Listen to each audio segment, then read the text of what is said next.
The first principle in the science of getting rich. Thought is the only power which can produce tangible riches from the formless substance. The stuff, from which all things are made, is a substance which thinks, and the thought of form in this substance produces the form.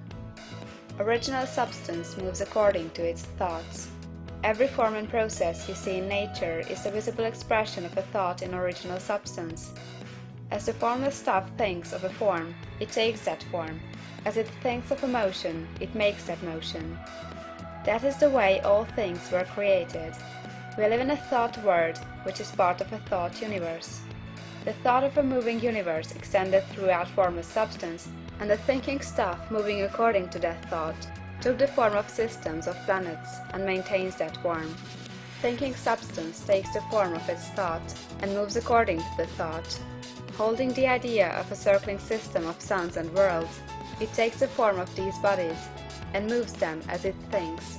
Thinking the form of a slow-growing oak tree, it moves accordingly and produces the tree, though centuries may be required to do the work. In creating, the formless seems to move according to the lines of motion it has established. The thought of an oak tree does not cause the instant formation of a full-grown tree, but it does start in motion the forces which will produce the tree along established lines of growth. Every thought of form, held in thinking substance, causes the creation of the form, but always, or at least generally, along lines of growth and action already established.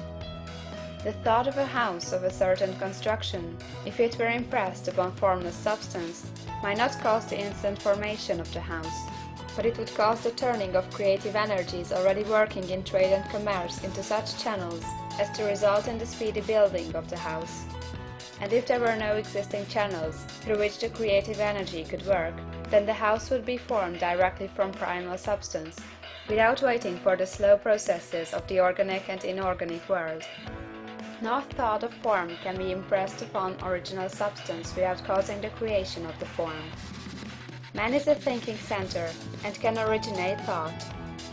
All the forms that man fashions with his hands must first exist in his thought.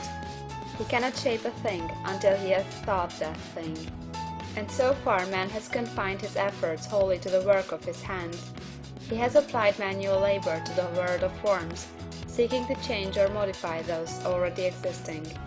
He has never thought of trying to cause the creation of new forms by impressing his thoughts upon formless substance. When man has a thought form, he takes material from the forms of nature, and makes an image of the form which is in his mind.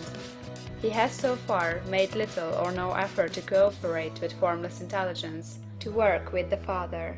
He has not dreamed that he can do what he seeth the Father doing.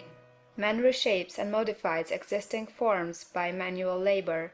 He has given no attention to the question whether he may not produce things from formless substance by communicating his thoughts to it. We propose to prove that he may do so, to prove that any man or woman may do so, and to show how. As our first step, we must lay down three fundamental propositions. First, we assert that there is one original formless stuff, or substance, from which all things are made. All the seemingly many elements are but different presentations of one element. All the many forms found in organic and inorganic nature are but different shapes, made from the same stuff. And this stuff is thinking stuff. The thought held in it produces the form of the thought. Thought, in thinking substance, produces shapes. Man is a thinking center, capable of original thought. If man can communicate his thought to original thinking substance, he can cause the creation or formation of the thing he thinks about.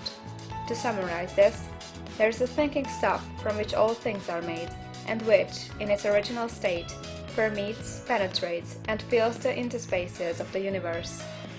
A thought, in this substance, produces the thing that is imaged by the thought. Man can form things in his thought, and, by impressing his thought upon formless substance, can cause the thing he thinks about to be created.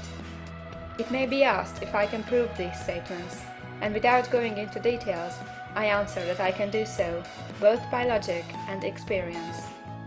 Reasoning back from the phenomena of form and thought, I come to one original thinking substance, and reasoning forward from this thinking substance, I come to man's power to cause the formation of the thing he thinks about. And by experiment, I find the reasoning true, and this is my strongest proof.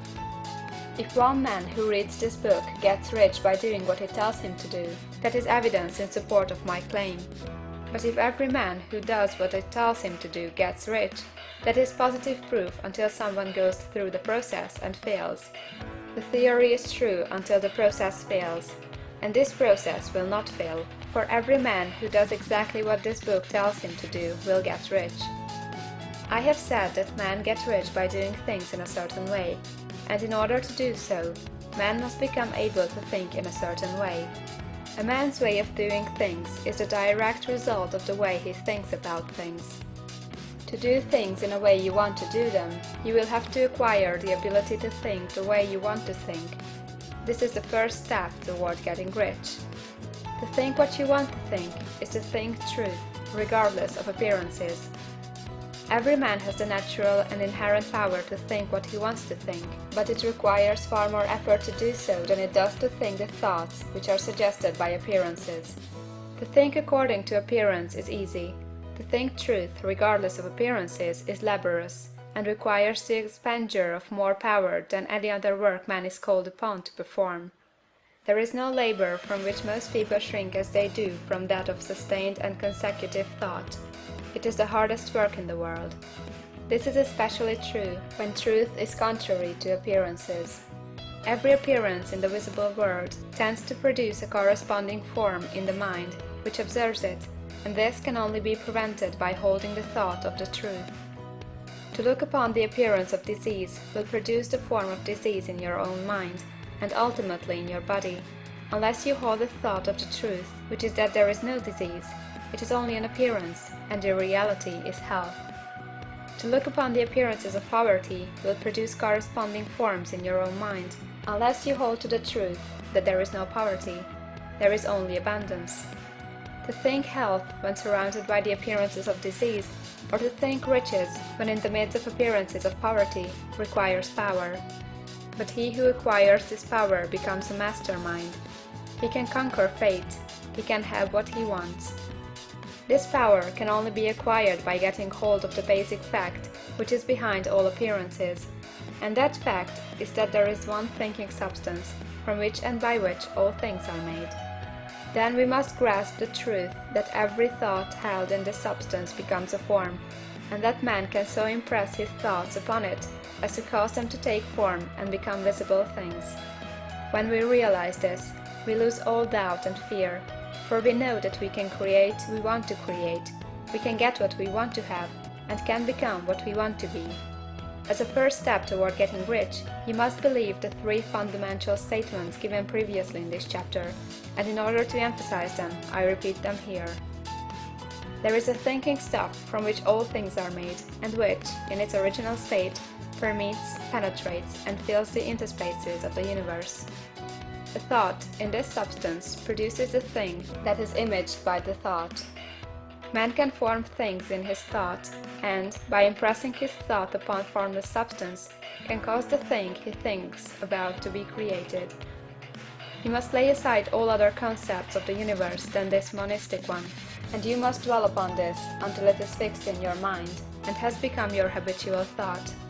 Read these creed statements over and over again, fix every word upon your memory, and meditate upon them until you firmly believe what they say. If a doubt comes to you, cast it aside as a sin. Do not listen to arguments against this idea. Do not go to churches or lectures where a contrary concept of things is taught or preached. Do not read magazines or books which teach a different idea. If you get mixed up in your faith, all your efforts will be in vain. Do not ask why these things are true, nor speculate as to how they can be true. Simply take them on trust.